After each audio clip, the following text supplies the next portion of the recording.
Langoustine et ailerons de volaille poêlés, jus curcuma vanille. Une exceptionnelle association terre-mer pour les jours de fête. Cette recette est très rapide à réaliser, à l'exception de la sauce. Notre conseil est de préparer beaucoup plus de sauce et de congeler l'excédent avec des bacs à glaçons. Elle pourra vous servir pour cette recette ou pour d'autres préparations.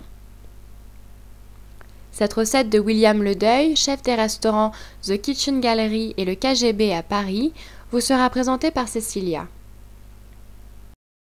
Il y a donc le jus curcuma vanille à faire. Oui.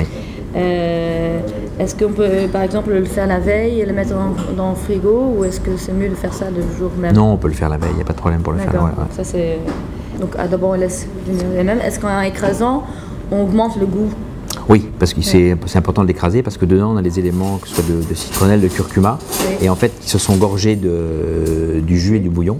Et en fait quand on le filtre et qu'on presse, on filtre le jus, mais en plus qui est avec l'extrait de citronnelle, de curcuma ou des autres rhizomes. Ça devrait ressortir plus encore. Voilà. Et donc il faut peler les asperges et il faut ajouter le bouillon. Vous dites qu'il faut couvrir et augmenter le feu pour une cuisson rapide. Combien de temps faut-il rester Alors ça c'est très à dire. difficile de dire parce qu'en fait les asperges, vous avez des petites asperges vertes, une taille au-dessus, donc les asperges vertes, les asperges blanches vont encore être différentes. C'est très court.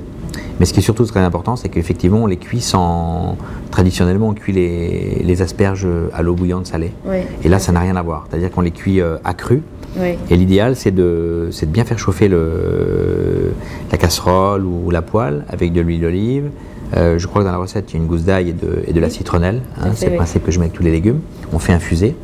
Et quand c'est chaud, on met les asperges. Et vous ajoutez peut-être une petite cuillère d'eau seulement.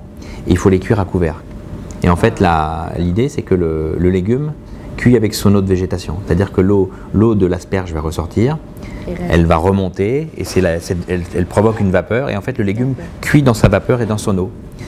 Et en fait ça va durer entre 2 et 3 minutes et vous piquez avec un couteau, ça doit devenir tendre. Voilà. Donc je dirais c'est 2 à 3 minutes pour les asperges et peut-être 3 à 4 minutes pour les asperges blanches. Ah oui, donc c'est très peu. Mais le goût est incomparable, si vous faites après la comparaison. Cuisez l'asperge à l'eau et cuisez l'asperge comme ça, vous allez voir tout le goût de l'asperge, il est vraiment dans cette manière de le cuire. Est-ce que dans le citronnelle, il y a un parti qui est meilleur? Est-ce que le bas est meilleur que le haut? Alors, tout le bâton a du goût. Il y a deux petites choses à savoir. Si vous voulez utiliser la citronnelle pour pouvoir l'émincer très finement et pouvoir la manger, il faut la couper en deux. Et il faut détacher en fait les 2-3 tiges de l'intérieur, le cœur en fait. Vous coupez la partie haute. Et la partie basse, vous pouvez l'émincer très fine. Et en fait, elle est tendre. Donc on va sentir le parfum, mais elle est très tendre sur les ingrédients. Après, sinon, le reste, il faut l'utiliser soit en infusion, soit mixé, mais ensuite filtré, parce qu'effectivement, on a les fibres et c'est pas très agréable. Voilà. Et puis, une petite astuce aussi, c'est que avant de couper la citronnelle en deux, il suffit de prendre, je sais pas, un rouleau à pâtisserie ou une bouteille vide et de taper un tout petit peu la citronnelle. L'écraser un peu. L'écraser un petit peu, exactement comme si vous faisiez une gousse d'ail. Et ensuite, vous la coupez en deux. Et là, on fait davantage ressortir le parfum de la citronnelle. D'abord l'écraser, après l'ouvrir. Voilà. Et pas l'inverse. D'accord.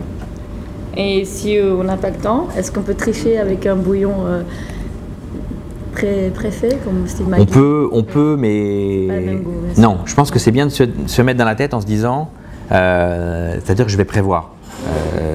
Je sais que, bon, vous pouvez le faire un jour, utiliser le bouillon cube, mais dites-vous bien que quand vous allez cuisiner la prochaine fois, eh ben, j'anticipe pour la fois suivante, et là je prépare déjà mon bouillon que j'aurai.